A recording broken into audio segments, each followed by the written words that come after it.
after leaving Dubbo, we are stocked up. We're full of food, fuel, water, diesel. We've got everything. Just looking at Kane because he's doing a stupid dance. We've got everything filled up because we are going to try and hide out for the school holidays. Going to try and find a nice river camp where we can set up for a week and a half and see how we go. So yep, everything is in this van, ready to rock and roll.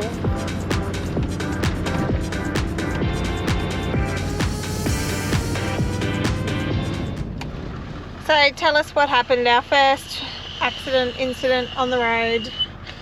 Well, they're doing roadworks. Some of the roads are a bit shoddy, but there's sections where they say to do 40k an hour because they've got little culverts. Obviously, they've gravelled to try and make it a little bit smoother without the big potholes. And some idiot come through there towing a trailer at about 100.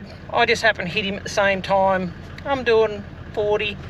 And he throws up a cricket-sized ball, bloody gibber, hits my windscreen and cracks it. Good times. Now we've got to look at trying to fix a windscreen at some stage because the cracks are just making their way across quite comfortably. There's two of them really starting to just work in parallel unison together. And were you really happy with him? No, I was calm. I just...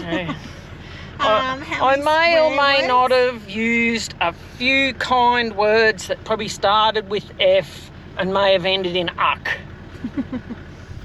Righto, behind me is the Henry Lawson Museum in Gulgong. It cost us $77 each to go inside. It's well worth it. It's an old church sort of been made into his museum, and it's set up in his years of stages. So his parents, his early days, his more popular days.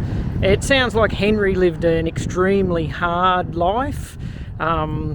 Whatever money he had, he looked like he either give it away or he had some alcoholic issues that sort of definitely took his time. But obviously he did an awful lot of riding. He was well travelled because Western Australia, New Zealand, Sydney.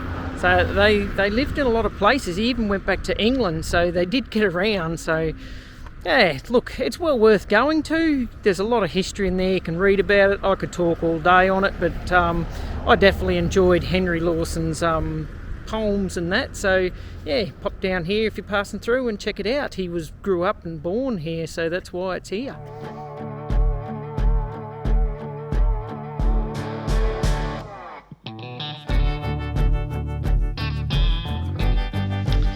Okay, we found a little spot up from Beryl called Crushers Campground. It's on Wiki's Camp. I'll try and put the tag in the link. And most of it's pretty wet, but we're up the top here and it's quite nice and dry up the top. A few washouts, but nothing too bad. Oh, God, now I'm blinded.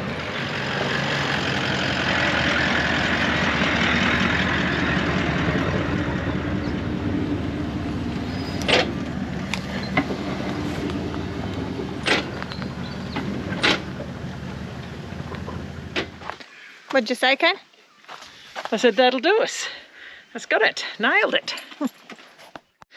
Well, as far as free camps go, this one's going to be pretty good. Got a river in the background. It's a little bit flooded, but we're up nice and high. We've decided to stop in this spot. There's not too many around because it's all been washed out, but this is a nice little spot. We did stop at Gulmar near a church, which again was a really nice spot, but yeah, we're on our own at the moment here, so yeah, we're very lucky. We've lucked in.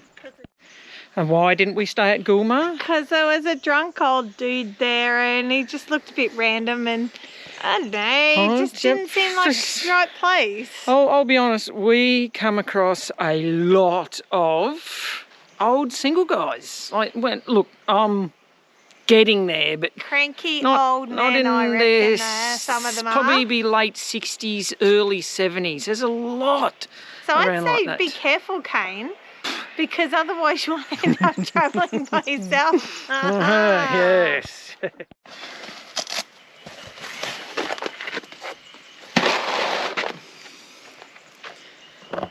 Home sweet home. Might stay a few days. Could stay a few weeks.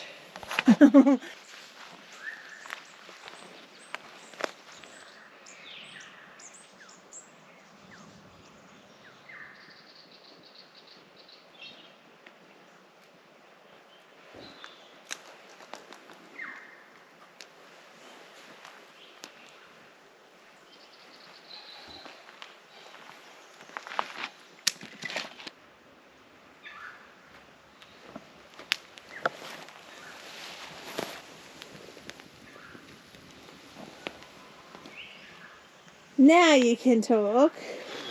Oh, you don't know how hard that is for me to be quiet so we can hear the birds chirping. Just... Stick. Nah, stick.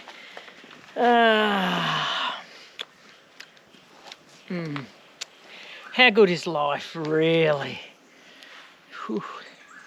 And the show I'm watching on TV is bloody awesome. I love fire. Who doesn't love fire? I love playing with fire. You weren't so chill about 2 hours ago.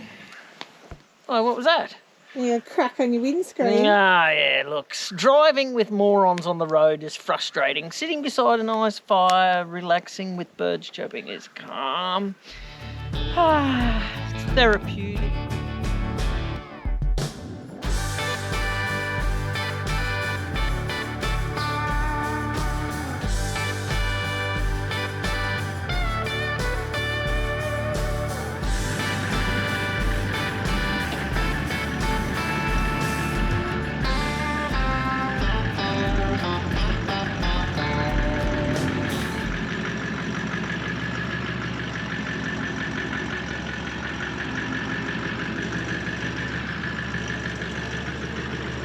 Well, on our travels, we went down the Henry Lawson Road highway to Mungee, but we've stopped at Urundundary, I think it's called, or near there. And we are at Henry Lawson's original home. So I can actually go in here and stand beside the fire where he probably stood. There's nothing really left here but the fireplace.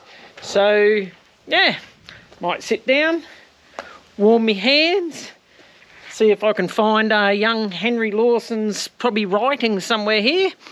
But yeah, quite cool. If you're popping down this way, swing past. Did you know that Henry Lawson actually doesn't have any direct descendants? He had 2 children, Jim and Bertha, but neither of them actually had any children of their own. So there is great nephews and things like that, but no direct descendants of Henry Lawson. Oh, poor old Henry. You just have to read his books, his stories. Pretty good. But really, there was a big debate years ago about Henry Lawson, Banjo Paterson. I'm a Banjo Paterson person myself. I know a lot of people say Henry Lawson's more Australian, but I don't know. Banjo Paterson to me is more wholesome. Henry Lawson's a bit edgy for the time. Yeah, look, I'd probably agree. Henry Lawson has some good stuff, but Banjo seems to have a lot more stuff that I sort of grew up on as a kid, so I'm probably the same. Banjo Paterson, Man from Snowy River, I'm sure that was Banjo Paterson, Yes. wasn't it? Yeah, and how can you go past that? Sing Matilda. This episode, we really enjoyed checking out the Henry Lawson Way. It was a hidden gem on our travels. If you've enjoyed our episodes, please make sure you like, follow along, and check out next week's episode.